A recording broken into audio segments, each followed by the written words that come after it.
बच्चों, सुनो एक बहुत पुरानी कहानी।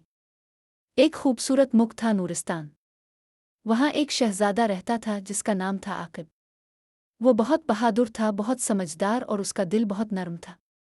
वो अपनी रियाया से बहुत मोहब्बत करता था। एक दिन एक जालिम बादशाह ने नूरिस्तान पर हमला करने की धमकी दी। सब परेशान हो गए, लेकिन शहजादा आकिब आगे बढ़ा और बोला, मैं अपनी सल्तनत की हिफाजत करूंगा। इसके वालिद बादशाह ज़हीर ये सुनकर बहुत फ़ख्र महसूस करने लगे। आकिब ने अपनी फ़ौज को तैयार किया और खुद सबसे आगे होकर लड़ा। इसका वफ़ादार घोड़ा रुस्तम भी उसके साथ था। आकिब ने अपनी अक्लमंदी और बहादुरी से दुश्मन को शिकस्त दे दी।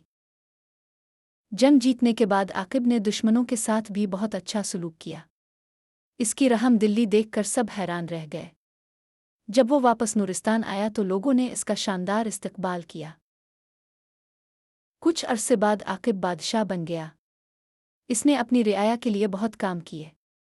इसने स्कूल बनवाए, गरीबों की मदद की और सबके साथ इंसाफ किया।